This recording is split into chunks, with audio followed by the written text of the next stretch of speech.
नमस्कार मंडळी, आज आपण पाहणार आहोत अविस्मरणीय असा राजोपचार सोहळा। चला तर बघूया त्यातील काही क्षण।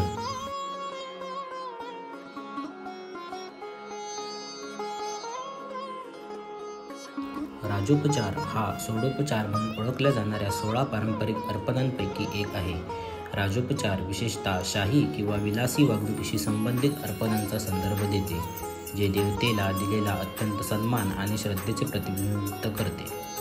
राजा म्हणजे शाही आणि उपचार म्हणजे सेवा किंवा अर्पण या संस्कृत शब्दांपासून बनलेला आहे। राजोपचारात शाही आदर आणि आतिथ्य यांचे प्रतीक असलेले विविध घटक समाविष्ट असतात।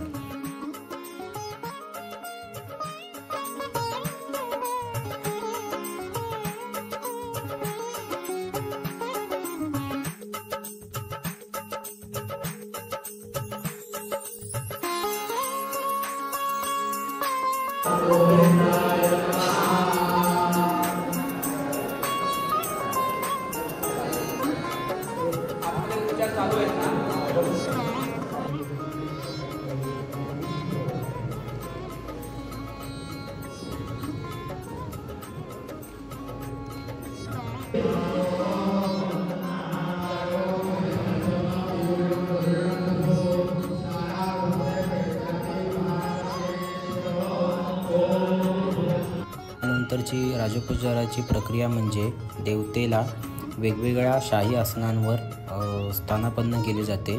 आता आपण पाहतो इथे झोपाळा असेल किंवा पलंग असेल, अशा विविध प्रकारच्या आसनांवर स्थानापन्न केले जाते।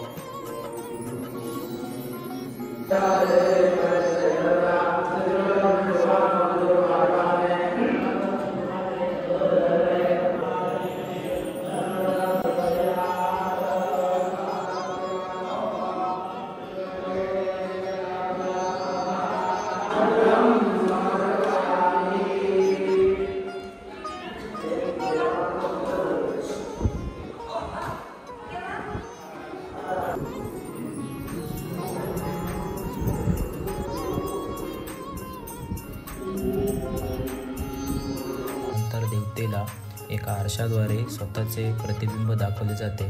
त्याचा अर्थ असा होतो की आपल्या मनुष्यासाठी किंवा आपल्या भक्तांसाठी सर्वात श्रेष्ठ या दुनियेत कोण आहे, तर तूच आहेस, असे त्याला स्वतःचे प्रतिबिंब दाखवून संबोधित करण्यात येते।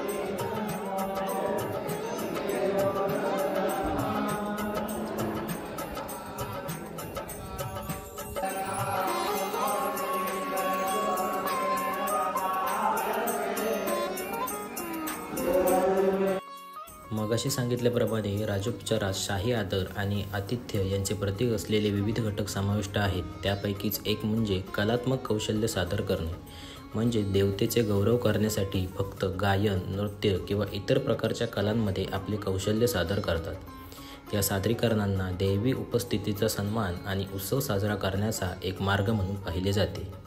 त्यानंतर येते ते वक्तृत्व कौशल्य सादर करणे, म्हणजेच भक्त देवतेच्या गुणांचे आणि वैभवाचे गुणगान करण्यासाठी स्तोत्रे, प्रार्थना किंवा कथापठण करणे यासारख्या त्यांच्या बोलण्याच्या क्षमतेचा वापर करतात। या अर्पणाचा उद्देश दैवी संदेशाचा प्रसार करणे आणि भगवानांचे ध्यान करणे असा होतो। त्यानंतर येतं ते वाद्य अर्पण करणे। भक्त अर्पण म्हणून वाद्य वाजवतात, ज्यामुळे एक दिव्य आणि मधुर वातावरण तयार होते, जे पूजेच्या पावित्र्याला वाढवते आणि देवतेला प्रसन्न करते। हे अर्पण भक्ताच्या प्रतिमेचा उपयोग भगवानांच्या गौरवासाठी करण्याच्या समर्पणाचे प्रतिबिंबित करतात, ज्यामुळे भक्ती आणि श्रद्धेच्या शाही पातळीवर पोहोचते।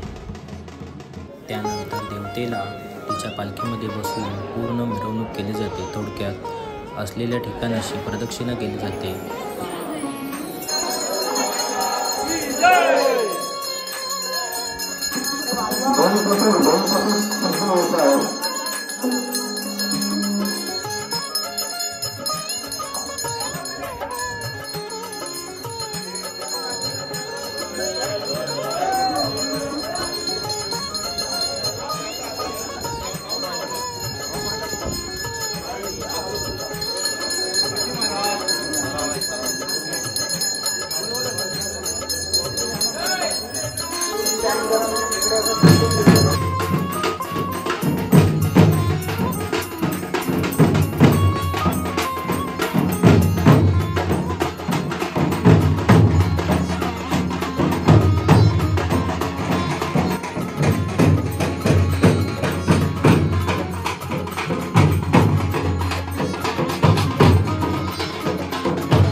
उपचार म्हणजे नौकाविहार, ज्यामध्ये देवतेच्या प्रतिमेला किंवा देवतेला एका नावे स्थानापन्न करून नौकाविहार केला जातो. एका पाण्याच्या ठिकाणी किंवा गंगाजलाच्या ठिकाणी नौकेत बसून देवीला नौकाविहार केला जातो. म्हणजेच थोडक्यात पाण्यात नौकेवर बसून प्रदक्षिणा केली जाते.